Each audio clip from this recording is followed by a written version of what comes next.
कल्याणमधील अल्पवयीन मुलीवर अत्याचार करणाऱ्या आरोपीनं आत्महत्या केली आहे। आरोपी विशाल गवळीची तळोजा कारागृहामध्ये आत्महत्या। टॉवेलच्या सहाय्यानं विशाल गवळीनं गळफास लावून घेत आत्महत्या केली आहे। आरोपी विशाल गवळीनं पहाटेच्या सुमारास गळफास घेतल्याची माहिती मिळते आहे। 3.5 महिन्यांपासून विशाल गवळी हा तळोजा जेलमध्ये कैद होता। तर विशाल गवळी कोण होता आपण पाहतोय। कल्याणमधील अल्पवयीन मुलीवर लैंगिक अत्याचार करत तिची हत्या विशाल गवळीनं केली होती। विशाल गवळी 3.5 महिन्यांपासून तळोजा जेलमध्ये कैद होता। बलात्काराचा प्रयत्न, छेडछाड, लैंगिक शोषण असे अनेक गुन्हे विशालवर दाखल होते। कल्याण पूर्व परिसरामध्ये विशाल गवळीची दहशत होती।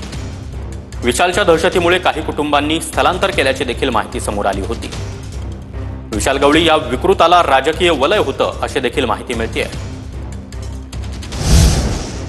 तर कल्याणमधील अल्पवयीन मुलीवर अत्याचार करणाऱ्या आरोपीनं आत्महत्या केलेली आहे। तळोजा कारागृहामध्ये त्याने आत्महत्या केली आहे। तर आम्हाला देवाकडून न्याय मिळाला असं पीडितेच्या वडिलांनी म्हटलंय।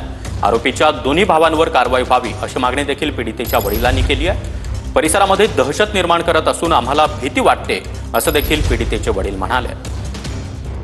इसको जो हुआ है इसके साथ में ऐसे और किसी की बेटी और किसी की लड़की हर एक और ये सब भगवान का सब इसको दंड है। बाकी और किसी का दोषी नहीं, सब भगवान का दंड है। जैसे को तैसा होता है, जैसे के तैसा साथ में हुआ है उसके।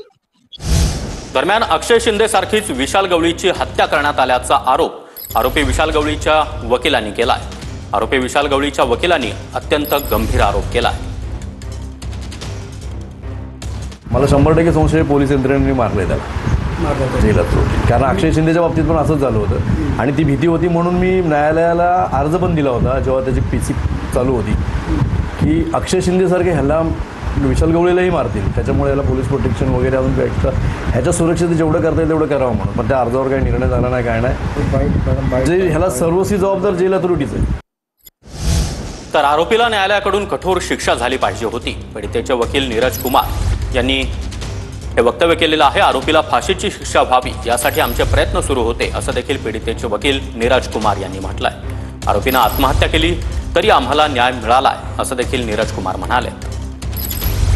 न्यायालयाच्या माध्यमातून किंवा कायदेशीर प्रक्रियेतून जर अशा आरोपींना या ठिकाणी शिक्षा झाली असती तर मला वाटतं अशा विकृत मानसिकतेची जी लोक आहेत त्यांच्यामध्ये कुठेतरी दहशत निर्माण झाली असती आणि असे कृत्य आपल्या या शहरात आणि आपल्या राज्यात थांबले असते। परंतु हे देखील न्यायच झालेलं आहे। त्यामुळे कायदेशीर प्रक्रियेने फाशीची शिक्षा झाली असती किंवा त्यांनी आत्महत्या केलेली आहे, दोन्ही आमच्यासाठी न्याय आहे।